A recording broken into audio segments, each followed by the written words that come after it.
Доброе утро, Якутия! На календаре 28 июня, среда, в студии Ксения Еремеева. Начинаем новую рабочую неделю вместе. В ближайший час мы интересно и бодро проведем здесь, на телеканалах Якутия-24 и НВК Саха. И вот о чем мы сегодня расскажем вам. 1 июня начал работу Государственный фонд «Защитники Отечества». О работе фонда и мерах поддержки мы поговорим с нашим первым гостем, с заместителем начальника клиентской службы Центра «Мои документы» с Анной Такусаровой. Уникальные люди рядом с нами. Бывший выпускник Нерюнгринской гимназии удостоен премии и призвания. Хирург-аритмолог Виталий Шабанов получил главную медицинскую премию страны за проведение уникальной операции по спасению ребенка. Наступил разгар лета, а значит и время для любителей летних видов спорта. Узнаем, как в Якутске развивается уличный спорт. А в конце передачи мы расскажем, как прошел долгожданный эсэх в самой западной точке России, в Калининграде. Ну и прямо сейчас сведения о погоде.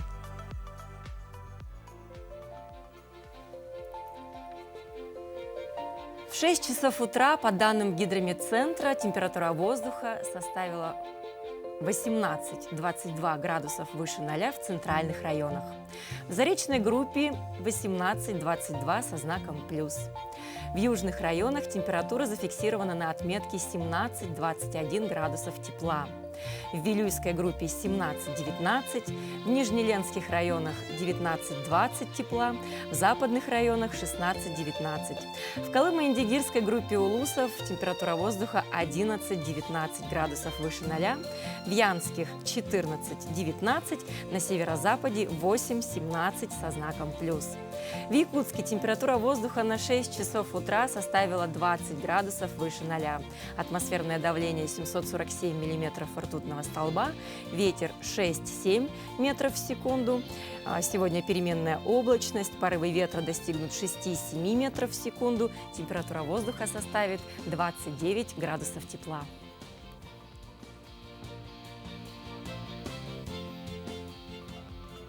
Сегодня 28 июня. Сегодня отмечается Курбан-Байрам. Это мусульманский праздник жертвоприношения, один из двух главных дней в году, который также называют большим праздником. Курбан-Байрам знаменует окончание хаджа, то есть паломничество в Мекку. В последний день хаджа мусульмане приносят в жертву животное, из его мяса готовят блюда, которые едят сами и которыми угощают нуждающихся. О других знаменательных датах прямо сейчас. 28 июня – День российского букмекера. По народному календарю, если сегодня много комаров, то скоро установится ненастная погода и пойдет дождь. 28 июня 1569 года подписана Люблинская уния между Польшей и Великим княжеством Литовским. Это соглашение объединило две страны в одно государство – Речь Посполитую. 28 июня 1841 года в Париже состоялась премьера балета Адольфа Адана «Жизель». 28 июня 1914 года в Сараево убили австрийского эрцгерцога Франца Фердинанда. Покушение стало поводом для начала Первой мировой войны. 28 июня 1919 года подписан Версальский мирный договор, официально завершивший Первую мировую войну. 28 июня 1946 года на Горьковском автозаводе собрали первую партию автомобилей «Победа». Машина стала первым советским автомобилем с несущим кузовом и первым в мире серийным автомобилем с кузовом бескрылой конфигурации. В этот день в 1577 году родился Питер Рубенс, фламандский живописец эпохи барокко. 28 июня 1712 года на свет появился Жан-Жак Руссо, французский писатель и философ. 28 июня 1946 года родился Роберт Лин Асприн, американский писатель-фантаст. В этот день в 1948 году родился Сергей Бодров-старший, советский и российский кинорежиссер, сценарист и продюсер. В 1949 году в этот день появился на свет Александр Панкратов-Черный, советский и российский актер, режиссер, поэт, народный артист России. Именины в этот день празднуют Григорий, Ефрем, Кира, Лазарь, Михаил, Модест, Семен и Федор.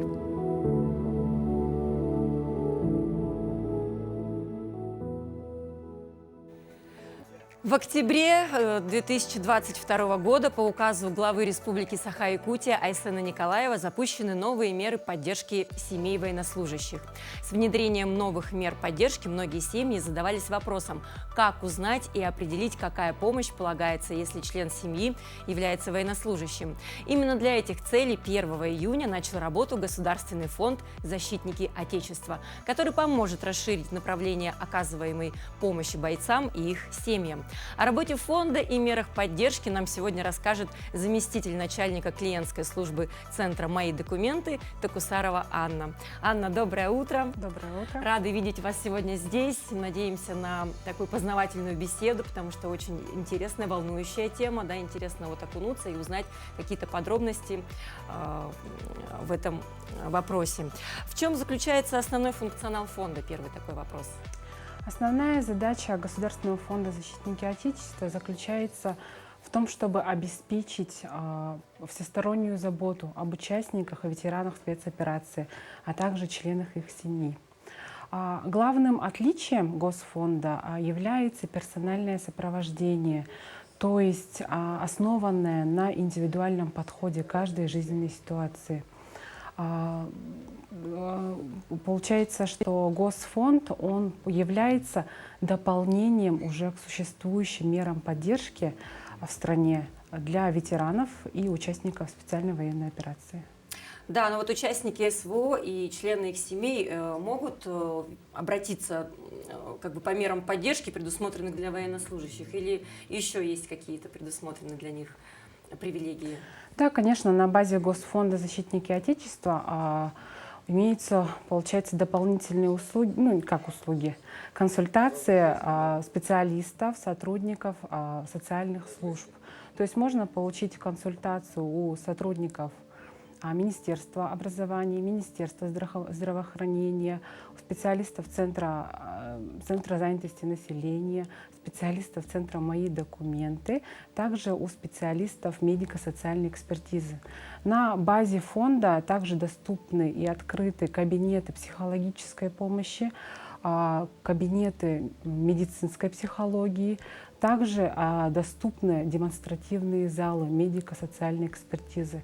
То есть ветеран спецоперации или же участник спецоперации могут пройти полную консультацию по средствам реабилитации, также получить консультацию по индивидуальному составлению программы реабилитации.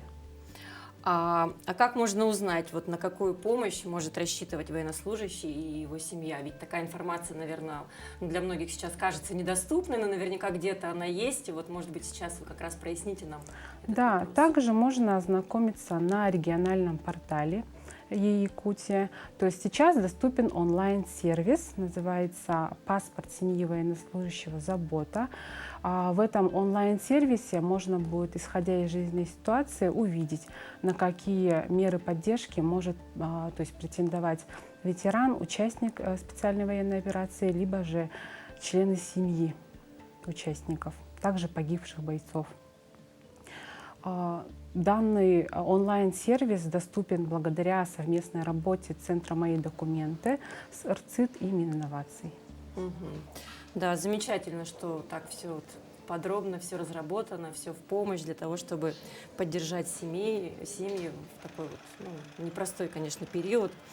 Но вот тоже напрашивается вопрос. Онлайн-портал ведь не для всех может быть удобен. Ведь бывает такое, что какие-то сбои происходят с интернетом, или, возможно, вообще человеку не очень комфортно, да, ведь есть такие люди, для которых вот вся эта цифровизация, гаджеты, это все достаточно такой сложный момент. И вот как быть в такой ситуации людям? Да, конечно, то есть можно будет обратиться за консультацией непосредственно также в Государственный фонд «Защитники Отечества», который находится у нас в городе Якутске по улице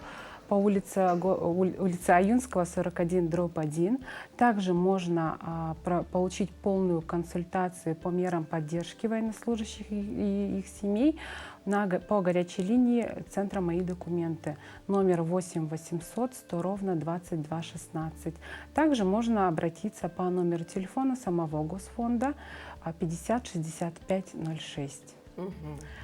Дополнительно еще хотелось бы сказать, что В окнах Центра «Мои документы», находящиеся в Госфонде «Защитники Отечества», производится подтверждение и восстановление учетных записей граждан.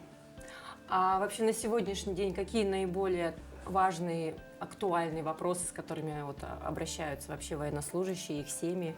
Да, ну, с первых дней работы Госфонда, конечно же, граждане обращаются в первую очередь за консультацией.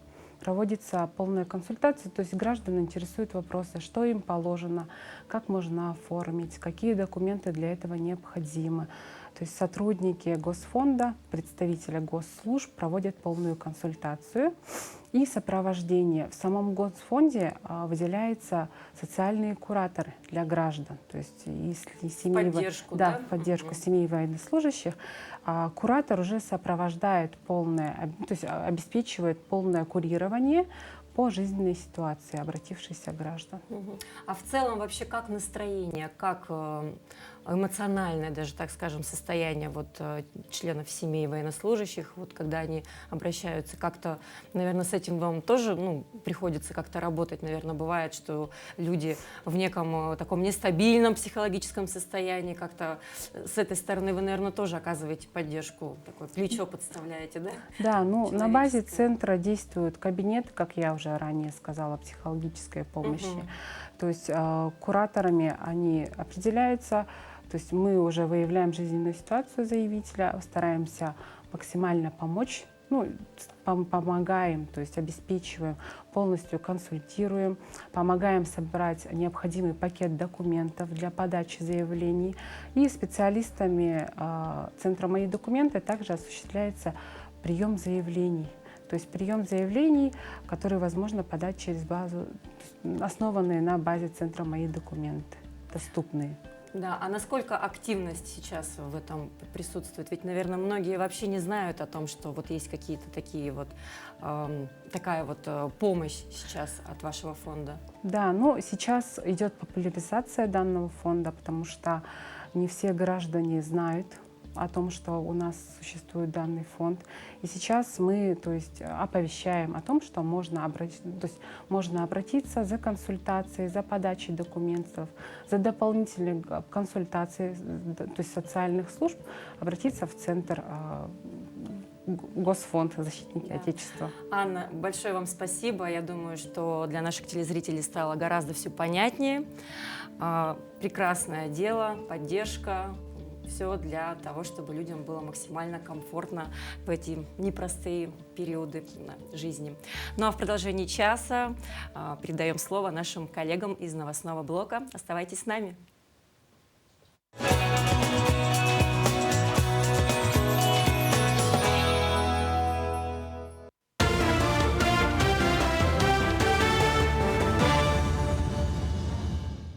Вы смотрите новости. Доброе утро. Уголовное дело по факту гибели сотрудников Эльгинского угольного комплекса в Нерюнгринском районе возбудили в республике.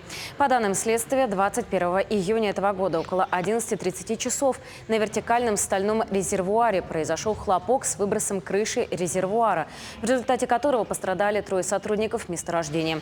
Один из них получил смертельные травмы. Эксперты выясняют причины и обстоятельства произошедшего. Отмечается, что уголовное дело возбуждено по статье «Нарушение правил безопасности при ведении иных работ». Всего 298 случаев укусов клещей, из которых 6 завозные, зарегистрировали в 16 районах и в столице республики. Среди пострадавших 46 детей. Больше всего случаев нападения клещей на человека произошли в Ленском районе. В Якутске зарегистрировали 17 случаев, в том числе 2 завозных. В лаборатории Центра гигиены и эпидемиологии в Якутии методом ИФА исследовали 183 клеща, из которых клещевой вирусный энцефалит обнаружили в 2 особях из Мегино-Кангаласского и Мирнинского районов. У остальных клещей результаты анализов отрицательные. С целью уменьшения риска присасывания клеща на территории массового пребывания населения проводят профилактические акарицидные обработки на местах массового пребывания населения. Правительство России направит еще почти 1,5 миллиарда рублей на бесплатные лекарства, медицинские изделия и лечебное питание для льготников. Такая социальная услуга предоставляется инвалидам, в том числе участникам Великой Отечественной войны, детям-инвалидам и чернобыльцам. Потребность в конкретных лекарствах и медицинских изделиях для каждого человека определяет его лечащий врач. Ранее правительство проиндексировало сумму, на которую льготники могут получать лекарства, медицинские изделия и лечебное питание. Решение потребовало дополнительного финансирования. Доступным языком объяснить, как устроена и почему важна многолетняя мерзлота – основная цель современных ученых-мерзлотоведов. В Якутске стартовал 7-й Всероссийский научный молодежный геокриологический форум. В рамках 3-дневной конференции запланированы доклады не только отечественных исследователей, но и ученых из стран СНГ.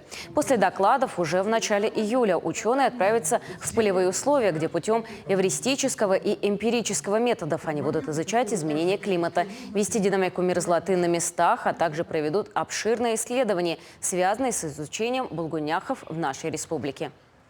В рамках форума планируется проведение школы-семинара под названием «Криогенные процессы Центральной Якутии». Будет проходить с 1 по 7 июля. 3 дня мы будем проводить на полигоне Улахан-Тарын. Это вот правый берег реки Лены, в Бестязской террасе. Там формируются наледи из-за выхода подземных вод.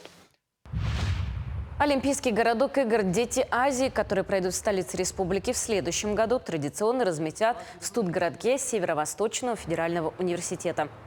На территории студгородка СВФУ будут проживать спортсмены, тренеры, участники, а также 1800 волонтеров. Подготовка кампуса уже началась. В корпусах номер 8, 9, 66 проводятся ремонтные работы силами Федерального университета при поддержке Министерства образования и науки России. Сборная республики на играх «Дети Азии» будет представлена в 2 командах. Всего будет 355 спортсменов. Сейчас ведутся ремонтные работы на объектах, в которых пройдут соревнования и будут размещены участники игр.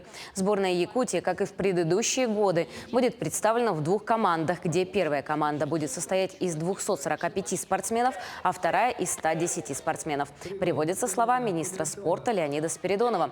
Также он добавил, что в ведомстве утверждены ответственные лица, которые будут курировать тот или иной вид спорта.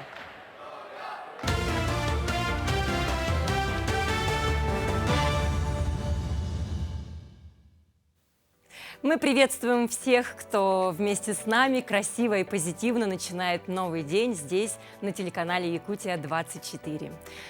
Цветок сардана в Якутии является таким же сокровенным, как и сакура в Японии или пион в Китае. Этому цветку посвящено очень много стихов, песен, и это неудивительно, поскольку это самый роскошный цветок. Раскрытие чудесного бутона сарданы в ускоренном режиме. Благодаря автору видео, который оставила камеру телефона на ночь, у нас есть возможность понаблюдать за трансформацией цветка.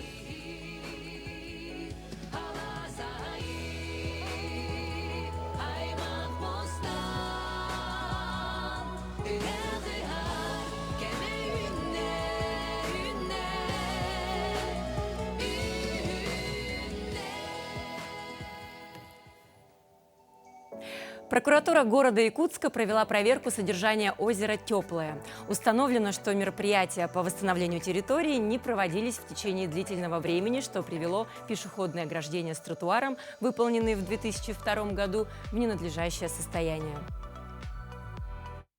Ситуация на Теплом озере не меняется. Вот уже на протяжении нескольких лет ни одного проведенного мероприятия по восстановлению. И ведь не только здесь. В нашем городе достаточно много озер, требующих к себе внимания. Давайте уже узнаем, изменится ли ситуация в скором времени. Тротуар в трещинах, накренение ограждений, фонарей, заросшие тропинки, берег в тени и камышах, отсутствие зоны отдыха. Одни из основных недовольств, высказываемых местными жителями. В свое время хорошо сделали озеро. Я был доволен очень. Но дело в том, что за ним никто не следит. Хотелось бы зону отдыха, там, не знаю, лежанки бы какие-нибудь добавили. В городе Якутске очень много красивых озер, где нужно и необходимо их облагородить. Тут еще как-то более-менее, можно сказать.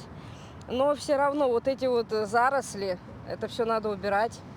Это надо красоту наводить. Желающим видеть родной город в самом лучшем свете удалось привлечь внимание к данной проблеме. Прокуратура города Якутска незамедлительно начала предпринимать меры. Прокуратура города Якутска внесла в окружную администрацию города представление об устранении нарушений закона, которые находятся на рассмотрении и контроле. Работы над облагораживанием озер начались в 2020 году с озера Талая. В этом году были начаты работы над озером Сайсара, которые по плану должны быть завершены в 2024 году до начала 8-х игр «Дети Азии». Без внимания не останутся и оставшиеся озера города. Из работ у нас будет пешеходная полностью площадка вокруг озера. У нас будут площадки для мест массового отдыха, велодорожки. Ну и, конечно, в основном это озеленение, благоустройство непосредственно пешеходных зон. У нас предусмотрены мероприятия по содержанию 3 озер. Это озеро Теплое, озеро Талое и озеро Щорса. В эти мероприятия входят, это, во-первых, установка фонтанов, уборка прилегающей территории от мусора. Ну вот такого плана работы, то есть чисто текущее содержание. Стоит отметить, что фонтаны выполняют не только эстетическую функцию, но также способствуют аэрации, насыщению воды кислородом. Это благоприятно влияет как на чистоту озера, оно не будет покрываться тиной, так и на рыб, живущих в нем. Марина Захарова, Дилустан Иннокентьев, Якутск. А теперь рубрика для тех, кто влюблен в лето. Хочется ничего не пропустить, все запомнить, пережить как можно больше приятных эмоций, чтобы было о чем вспоминать с наступлением первых холодов. Как вы собираетесь провести это лето? Будете? За пределами Якутска? За пределами Якутска хотите, да? Где именно? Ну, в деревне, конечно же, на даче. Я вот 2 дня все ходила. Этот Гандархан все посмотрела. Ну, нормально. Все хорошо праздновала. Хороший праздник, да? Да, мне очень понравилось. В деревню поеду. В деревню поеду? Да. Вам там хорошо, да? Да, хорошо. Кампинг, пикники, шашлычки. Шашлычки, люблю шашлычки. Уже отдыхала. Вот пока в отпуску. Как вы отдыхали? Была в Анталии. Ага, только что вчера прилетели с подругой. Собираюсь провести. Я собираюсь... Я не знаю как. Как говорится, у самурая нету цели, есть только путь. Как мудро. Мудро, да. В разгар лета один из самых лучших и приятных способов насыщенно и весело провести время – это летние виды спорта. Профессионалы считают, что благодаря уличному спорту можно развить наиболее важные качества для здоровья. Свежий воздух, свободное и активное передвижение позволяют оставаться в тонусе. Тренеры по боксу и самбо предпочитают проводить утренние тренировки на пляже. По их словам, детям больше нравятся активные занятия на улице. А у любителей летних видов спорта, например, пляжного волейбола, бодрость и хорошее настроение начинаются с уличного спорта. Наша спортивная школа находится в районе 203-го микрорайона. То мы в летний период стараемся проводить тренировки, то есть на свежем воздухе, на улице. И расположение как бы близкое, и то есть такой спортивный уголок здесь оснащен и перекладинами, то есть детям интересно. Также мы детям проводим и походы, то есть выезжаем на природу, чтобы им было более интересно, потому что лето короткое, и стараемся проводить активно. Пляж на 202-м микрорайоне действительно удобен для проведения коротких спортивных мероприятий. В течение дня сюда приходит поток людей ежедневно, особенно в утреннее время. Мы занимаемся по часу, там большие нагрузки для тех, кто взрослый, помладше, маленькие нагрузки. В основном мы проводим время за боями, за спаррингами. Всегда тренер придумывает что-то интересное и новое и не дает нам скучать на тренировках. Утром мы занимаемся со скакалкой сначала, потом разминка перед спаррингами, потом бои. Спортклуб «Хатус-Север» проводит здесь тренировки в летний период. Построили площадку в 2018 году спортивную, и вот на ней проводим тренировки, Мы всю зиму с зала не выходим, не хватает воздуха, может, где-то. Здесь свежий воздух, пляж. Пляж славен своими волейболистами. Кто-то приходит заниматься один, кто-то собирает маленькую или большую компанию. Кира любит приходить утром на пляжный волейбол со своим другом. Она рада наступлению времени для уличного спорта. Передаю привет моей маме, Давиду, Егору Павловичу, моим сестренкам и сестре. Волейболом я занимаюсь уже 2 года. Летом можно выйти поиграть в пляже, то есть пляжный волейбол. Желательно, конечно, пляжный волейбол играть утром. Это идет как разминка и бодрость на весь день. Начинается с пляжного волейбола. Волейбол — это движение. Мне нравится играть, мне нравится быть в команде, быть командой. Мне нравится просыпаться рано утром, приходить, пока никого нет, начинать с разминки и играть час-полтора, может 2. Любой вид спорта на свежем воздухе поможет оздоровиться. Особенно приятное занятие на пляже. Песок, вода, легкий ветер и деревья создают незабываемую атмосферу и отличное настроение. Влада Слепцова, Илья Сыромятников, Якутск. Спорт на свежем воздухе, приятное утро вместе с нами и витамины. Вот главные секреты для отличного самочувствия. Слово «витамин» придумал польский ученый-биофизик Казимир Функ. Он открыл, что вещество амин, содержащееся в оболочке рисового зерна, жизненно необходимо. «Вита» в переводе с латинского означает «жизнь». Значит, витамины – это вещества, необходимые для жизни. Витамины играют в жизни человека огромную роль. Большинство витаминов не образуются в организме человека, а поступают только вместе с пищей. Ягоды, фрукты и овощи – основные источники витаминов. Рубрика «Мой доктор» в продолжении нашего эфира.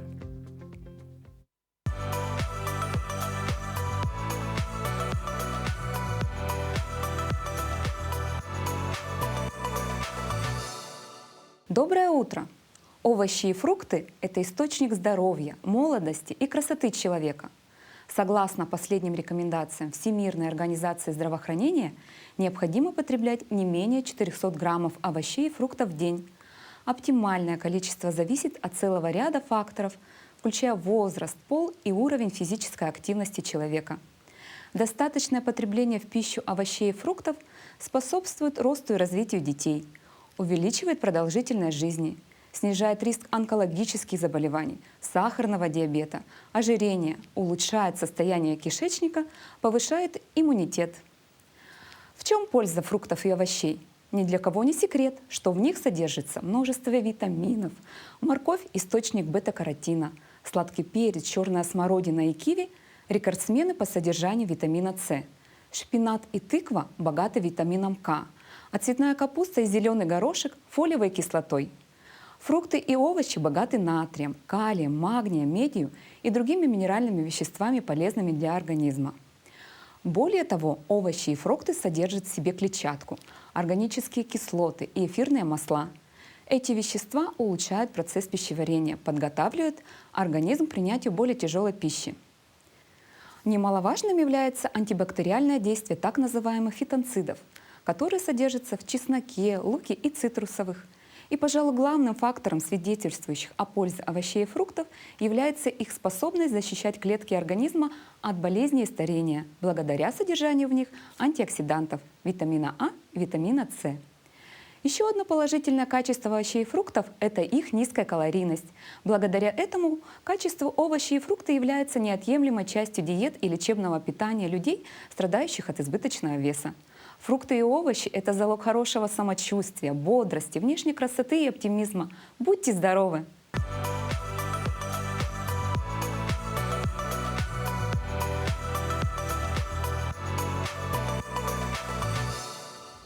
Мы продолжаем наш эфир, и сейчас наша традиционная рубрика «Сад и огород». Все, наверное, уже завершили свои работы по посадке и пересадке саженцев, и, наверное, слегка появилось время для отдыха. И мы сегодня вам хотим рассказать о комнатных растениях, которые будут украшать ваш дом своим видом и масштабом. Доброе утро, меня зовут Татьяна, я являюсь владельцей магазина «Цветы и люди», и сегодня мы с вами познакомимся с разными видами монстер, как они выглядят, как они растут и как у них появляются новые листья. Смотрите, это у нас прекрасная монстера минима, монстера крупная, она уже взрослая достаточно, такой монстере примерно где-то года 4. Листики у нее небольшие, но все резные, все красивые, все уникальные, одинаковых листьев нет. Новые листья светло-зеленого, такого даже салатового цвета, не очень крупные. Появляются листики вот так. Если приблизить, вот можно видеть зачаток нового листа, который скоро появится и раскроется. Далее у нас идет более редкий сорт монстеры. Это монстера селтопикана.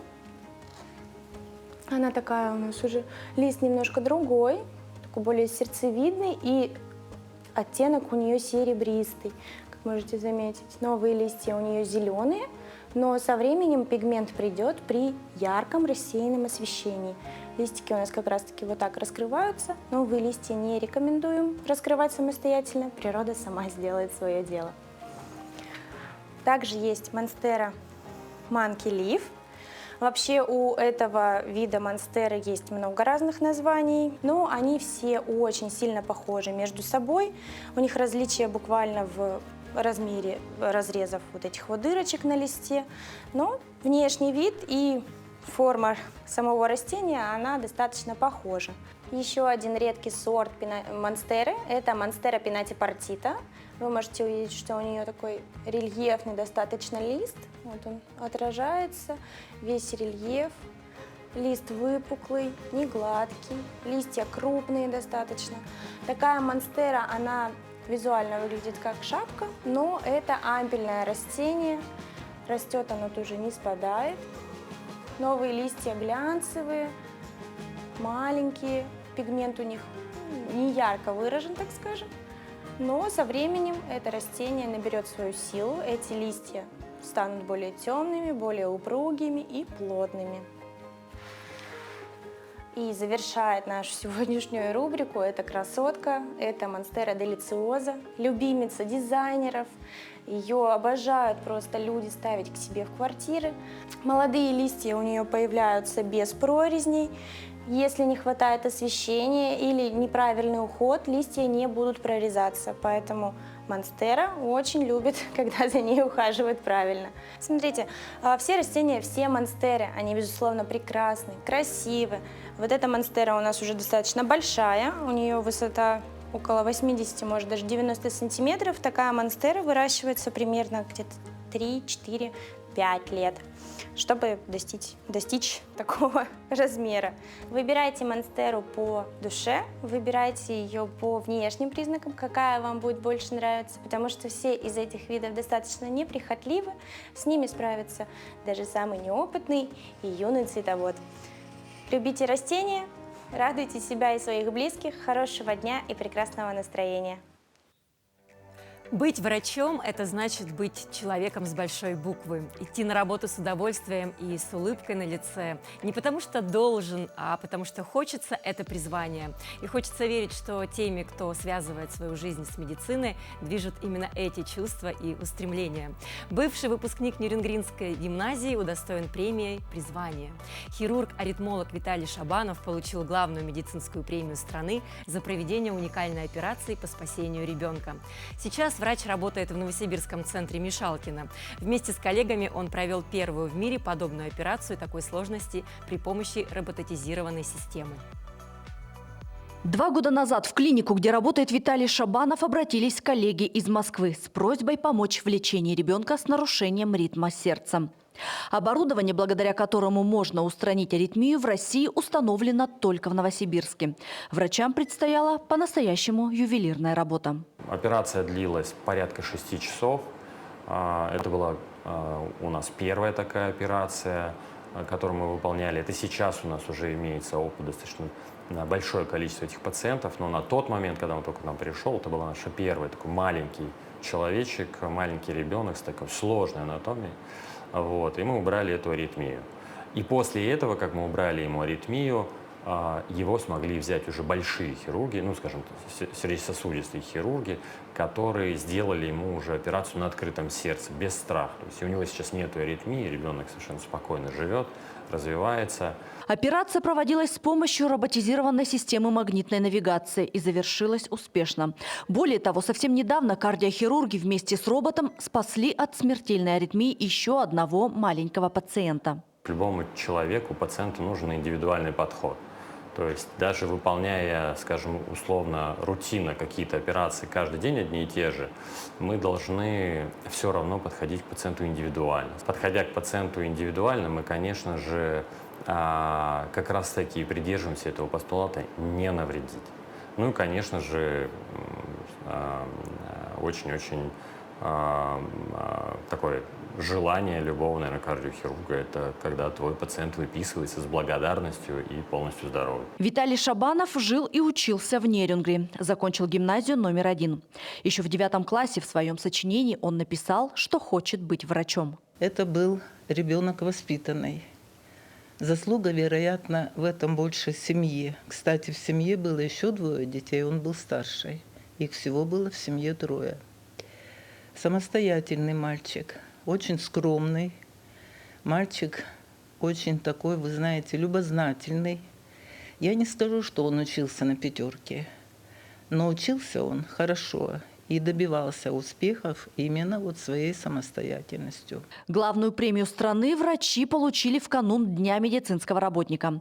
Это награда не только призвание за профессионализм, но и за прорывные космические технологии в отечественной хирургии. Ирина Жданова, Вадим Барашков, Захар Головин, Нерюнгри. Якутяне успевают не только делать успехи на профессиональном поприще, но и весело и красиво отдыхать. Долгожданный Эсэх Туймады завершился. Теперь очередь за регионами страны. В Москве праздник встречали 8 июля, в Петербурге 9, а в Калининградской области наши земляки уже отметили праздник белого изобилия. О том, как прошел Эсэх в самой западной точке России, в материале Надежды Посельской.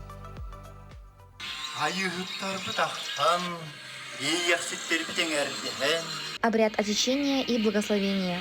Именно с Алгыса начинается любой Эсэх. Калининградская область не исключение.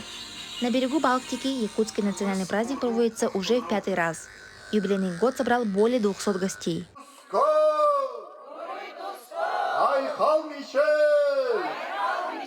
Я исполнял обряд Алгыс. Все повторяли за мной. Если кто хорошо сделает, будет хороший урожай, будет мир во всем мире. И я желаю всем добра, счастья, мира. Как встретишь год, так его и проведешь, гласит народная мудрость. В Калининграде будет сытно. Эсэх отличился изобилием национальных блюд. Гостей угощали кумысом, традиционным саламатом и оладьями. Я знаю, что в суровых условиях крайнего севера и вечной мерзлоты могут жить только крепкие духом, дружные люди. Хочу искренне от души поздравить наших земляков с Якутии с данным национальным праздником. Якутские песни и национальные танцы стали украшением праздника. И какой же Эсэх без Асухая? Кстати, концертную часть провели артисты из Нюрбинского улуса. А еще Эсэх – это праздник единения. Калининградская тюльга объединила якутян и представителей других национальностей. Спасибо всем нашим друзьям, землякам, что пришли сегодня на наш праздник традиционный. Всем большое спасибо, мы очень рады. Вот так дружно, с улыбками на лицах и чувством единения в душе в Калининградской области вступили в Новый год, встретили якутское лето, благословили духов и зарядились энергией солнца. Надежда Посельская, Андрей Бойц, Григорий Николаев, Калининградская область. Мы продолжаем встречать новый день вместе. Сегодня у нас очень интересные, знаменитые гости, очень важные. Любовь Клюкина, директор благотворительного фонда поддержки инвалидов и детей с ограниченными возможностями.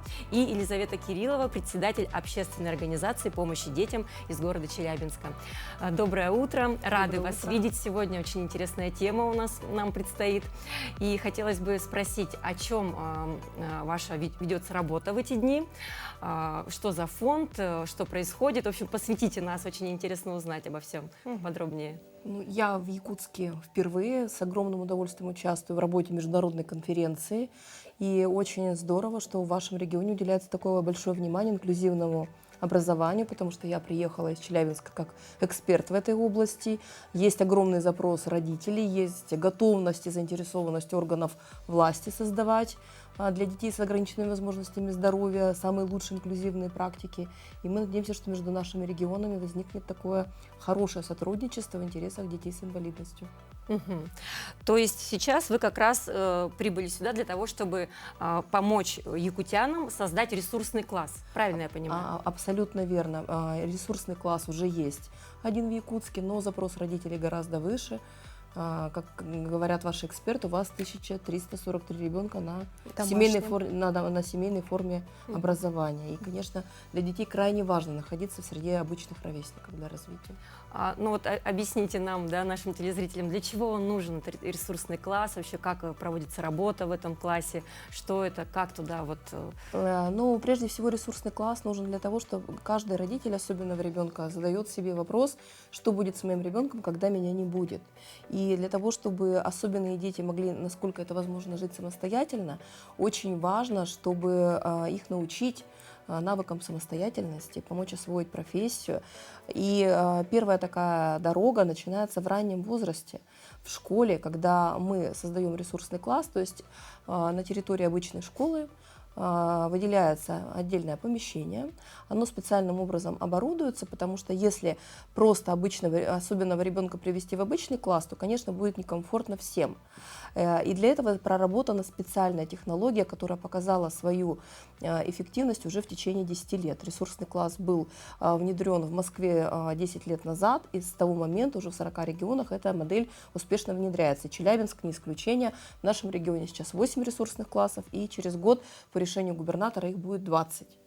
В ресурсном классе 4 зоны, то есть для того, чтобы ребенок мог особенно адаптироваться к новому огромному зданию, новым педагогам, новым требованиям, то есть зона индивидуальных занятий. Обязательно есть зона групповых занятий, где идет имитация работы, как в обычном классе, то есть когда ребенок уже адаптировался, то его учат сидеть за партой, выполнять задания учителя, вести себя социально приемлемым образом. Есть и зона сенсорной разгрузки, потому что особенные дети не очень хорошо чувствуют свое тело. Если мы вспоминаем с вами фильмы про космонавтов, вот какие они там не всегда поворотливые, так бывает, что наш ребенок не очень хорошо чувствует свое тело, и для того, чтобы он мог сохранять вот эту высокую динамику в занятиях, ему нужны такие хорошие динамические паузы. Зашел, попрыгал на батуте, покачался на качелях, и вместо перемены это такая приятная разминка, и можно идти заниматься дальше. Да, разгрузка. И, безусловно, конечно, в ресурсном классе иногда делают зону формирования социально-бытовых навыков, чтобы наши дети, не дожидаясь взрослого возраста, научились готовить, ухаживать за собой, ухаживать за растениями, то есть выполнять такую простую, понятную работу, которая нужна каждому человеку, хоть особенному, хоть обычному. Да. А что нужно родителю сделать для того, чтобы вот ребенок попал в такой класс? Ну, прежде всего, родителю очень важно проявить инициативу, потому что, как гласит знаменитая русская поговорка, мать не плачет, дитя не разумеет. То есть очень важно сообщить в органы власти о том, что родитель видит в ресурсном классе эффективную модель для обучения своего ребенка. И важно подготовить, конечно, немного ребенка к школе, потому что у всех особенных детей есть нежелательное поведение, поэтому можно уже заранее своего ребенка и протестировать с помощью технологии прикладного анализа поведения, поработать с тем, чтобы ребенок не убегал, чтобы ребенок прислушивался к взрослым, мог выполнять простые задания. Ну и, безусловно, что вот у вас в Якутии есть один из крупнейших фондов. Это некоммерческая организация, которая тоже готова поддерживать интересы родителей. В данном случае Любовь Николаевна представляет благотворительный фонд «Харасхал». И в данном случае родителям, наверное, важно взаимодействовать с таким крупным НКО, которое может их представлять интересы и при взаимодействии с органами государственной власти совместно запускать такой проект. Да, вот как раз, Любовь, хотелось к вам обратиться. Вот, может быть, вы немножечко тоже приоткроете завесу, расскажете, как вообще вот происходит у вас работа. Как раз-таки мы реализуем проект в первый раз в инклюзивный класс благодаря поддержке Фонда президентских грантов. И благодаря этому мы привезли замечательного эксперта к нам в гости для того, чтобы она поделилась с нами опытом. На сайте нашего фонда есть вся информация, прям отдельная вкладка этого проекта. У нас сейчас в проекте 140 родителей из разных районов республики, уже 50 педагогов, с которыми мы ведем разговор. Ребятишки из этих 140 семей прошли у нас комплексную диагностику. Мы посмотрели, как им можно помочь, какие виды обучения им подходят, потому что на самом деле готовность к ресурсному классу есть, ну, пока не у всех.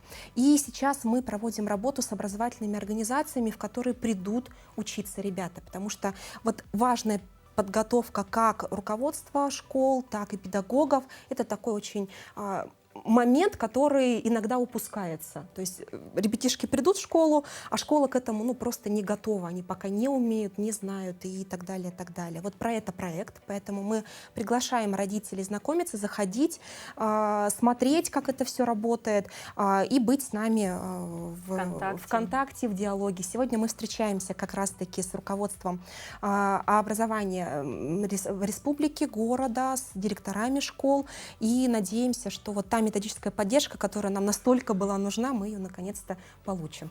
Да, хорошо.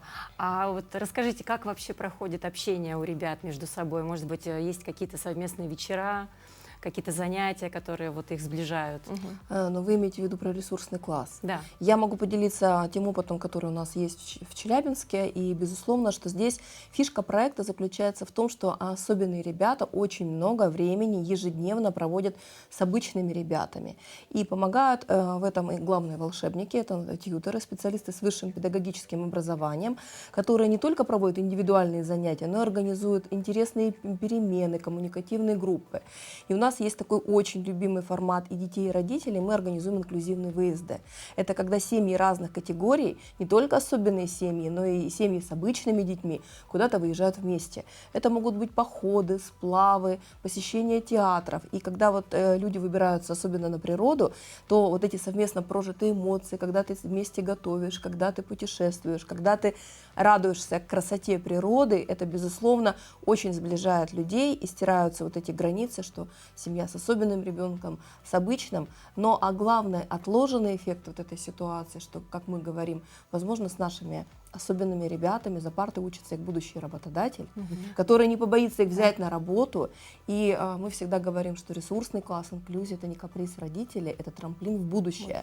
Потому что ребята здесь, с одной стороны, они учатся всему, что необходимо, каждому есть индивидуальный подход, а вот такое общение с обычными ребятами, безусловно, дает им круг дружеской поддержки. И что очень важно, для обычных ребят это тоже очень полезно. Они становятся добрее, они становятся внимательнее к членам своей семьи. Плюс, когда особенные дети выходят на уроки в обычные классы, они выходят со своими заранее подготовленными заданиями по теме урока в обычном классе. Но обычные ребята наблюдают, как одно и то же задание можно решать разными методами.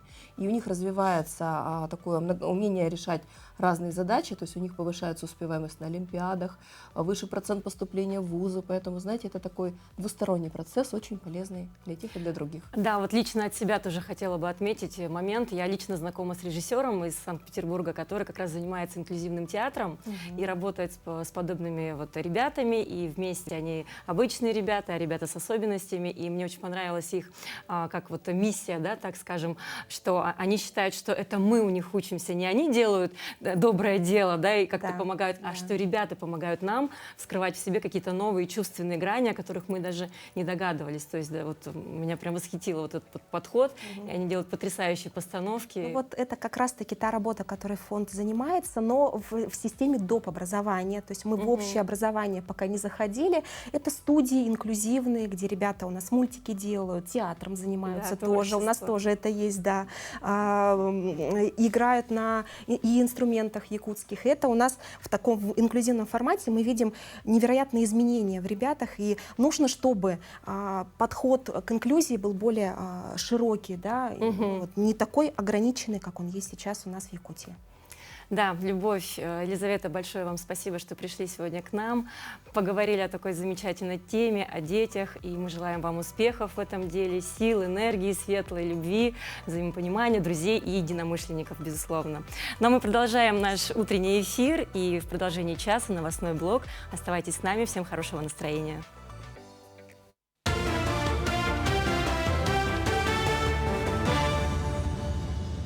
Доброе утро, в эфире новости. Айсан Николаев рассмотрел вопросы возведения крупнейших социальных объектов в столице республики в рамках нацпроектов и госпрограмм. Среди них учреждение образования в рамках концессионных соглашений «Прошкола», круглогодичный детский центр отдыха и оздоровления «Полярная звезда», Якутский республиканский онкологический диспансер, а также реализация комплексного развития территории микрорайона Спортивный. Особое внимание уделили подготовке проектно-сметной документации и строительству объектов с учетом особенностей короткого строительного сезона в Якутии. Глава республики отметил, что необходимо наращивать темпы проектирования, возведения и ввода этих социальных объектов. Китайские компании выразили заинтересованность в сотрудничестве с промышленными предприятиями республики. В минувшие дни китайские гости ознакомились с мощностями горнообогатительного комбината «Инаглинский» в Нюрингринском районе. В числе делегаций представители Хэйлунцзянской торгово-промышленной компании. Визит состоялся в рамках Международного форума Якутии и провинции Китая «Побратимские связи ради укрепления российско-китайских отношений». При этом представители Поднебесной выразили заинтересованность в долгосрочных отношениях. В частности, стороны обсудили возможности реализации проекта по созданию международного транспортного коридора «Северный транзит». В правительстве придумали, как поддержать внедрение промышленной робототехники. Подготовлены предложения по развитию внедрения промышленной робототехники, а также по необходимым для этого мерам господдержки. Правительством России с участием рабочей группы были сформированы предложения по налоговым и правовым условиям, необходимым мерам государственной поддержки, а также целевым параметрам развития внедрения промышленных роботов в России, подчеркнули в пресс-службе Кабмина. Региональные авиакомпании организовали дополнительные рейсы из районных центров до столицы республики из-за повышенного спроса на авиаперевозки в период летних отпусков. Так, их осуществят по следующим датам и направлениям. 28 июня – Черский, Якутск, 1 июля – Зырянка, Якутск, 7 июля – Оленюк, Якутск и в обратном направлении. Авиабилеты можно приобрести на официальных сайтах авиакомпаний «Полярные авиалинии» и «Якутия», а также в кассах по продаже авиабилетов. Первый этап профилактической акции «Вода. Безопасная территория» прошел в республике с 19 по 25 июня. По итогам акции сотрудниками ведомств было выполнено более 1000 патрулирований. Выявлено и пресечено 55 правонарушений, в том числе 20 нарушений правил пользования маломерными судами и 14 случаев нарушения общественного порядка. В 16 случаях оставления детей без присмотра у водных объектов в отношении родителей приняты меры административного воздействия. Всего патрульными группами было охвачено 15 необорудованных мест доступа к водным объектам. В Малой академии наук со 2 по 10 июля пройдет 30-я международная олимпиада школьников Туймаада. В этом году примут участие свыше 100 школьников не только из Якутии и регионов России, но и из Казахстана, Сингапура, Румынии, Бангладеш и Индонезии. В эти дни идет отбор среди желающих попасть в сборную команду, которая будет представлять Якутию на международной олимпиаде. Якутию традиционно представит сборная из 56 школьников. У нас с сентября проходит Всероссийская олимпиада школьников по 22 общеобразовательным предметам. Олимпиада имеет 4 этапа. Это школьный, муниципальный, региональный и заключительный. Мы сюда на учебно-тренировочные сборы пригласили детей по итогам регионального этапа по 4 предметам. Математика, физика, информатика, химия. На этом все. Хорошего дня.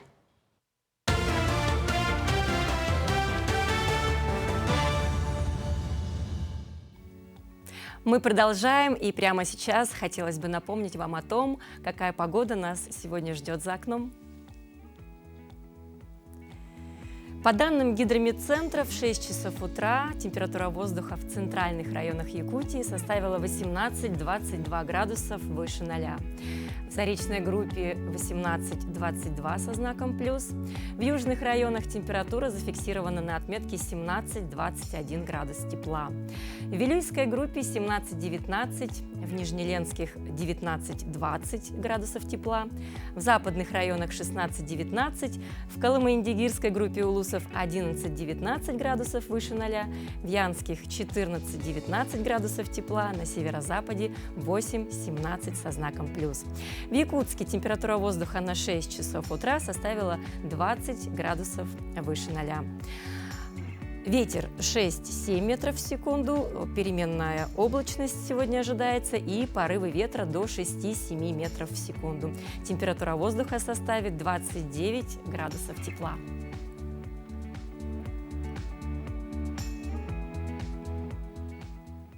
Новый день начинается просто великолепно. Я уверена, что вы получили замечательный заряд позитива и энергии от наших гостей, зарядились хорошим настроением, энергией, которой хватит на весь предстоящий день. Сегодня уже среда, и, как говорится, среда – это маленькая пятница, середина, разгар недели, разгар лета, и все самые лучшие эмоции и чувства, я думаю, сопутствуют вам сегодня в это утро и также продолжат радовать вас в течение всего дня.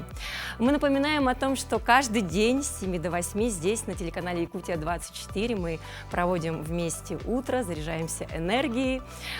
Также подписывайтесь на наш телеграм-канал, там вы всегда будете в курсе всех событий. И всем отличного настроения, хорошего дня. Увидимся с вами завтра.